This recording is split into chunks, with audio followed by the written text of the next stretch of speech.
Hi, I'm Gianna Latagona, and I'm going to talk about Chapter 11 of the Management textbook.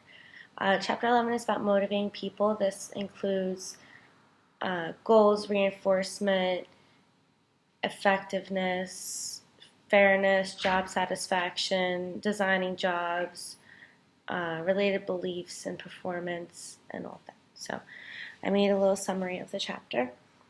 So motivation is forces that energize, direct, and sustain a person's efforts. They're very important in the workplace to increase the performance of your employees. Activities that are productive that productive people do can be grouped into 5 different categories.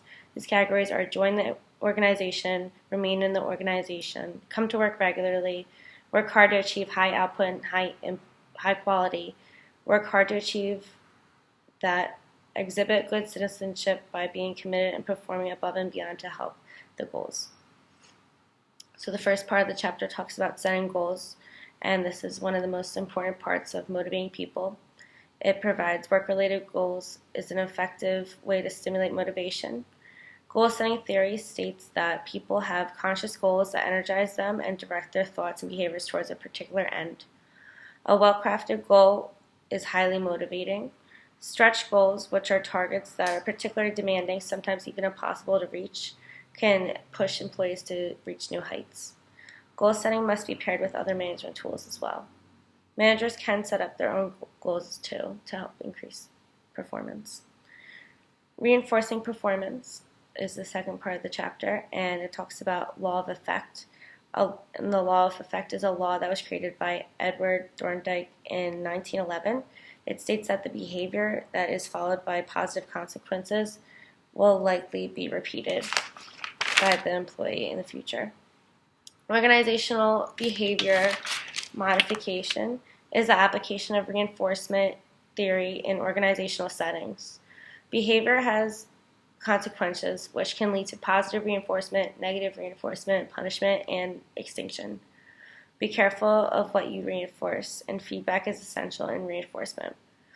The third part talks about performance-related beliefs. Some of these beliefs are the expectation theory or expectancy theory.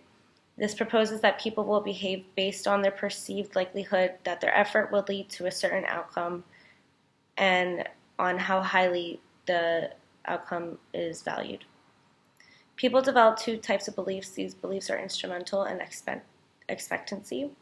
The expectancy theory identifies leverage points. 3 implications for these are crucial, and those are increase expectations, identify positively valid outcomes, make performance instrumental towards positive outcomes. The fourth part talks about understanding people's needs. This is very essential in motivating them because it gears how you can motivate them. Maslow arranged needs in a hierarchy, which is a human needs theory postulating that people are motivated to satisfy unmet needs in a specific order.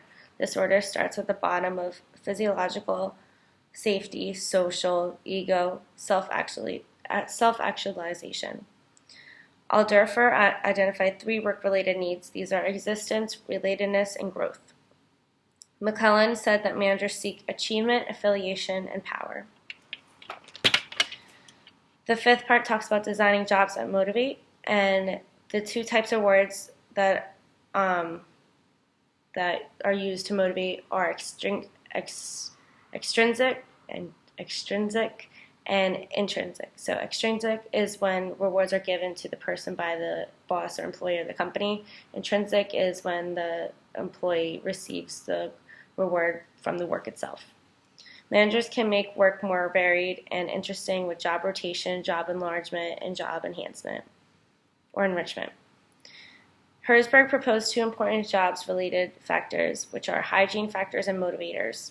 Hackman and Oldham believe meaning, responsibility, and feedback provide motivation. To motivate, empowerment must be done right. The 6th part talks about achieving fairness. They can with the equality theory or equity theory. People assess how fairly they have been treated according to outcomes and inputs in the equity theory, and people assess equity by making comparisons. The 7th part of the chapter talks about job satisfaction, and you can, there are quality of life programs that address various categories, such as compensation, that can help the employee with any problems if they feel unsatisfied with their job. Thank you.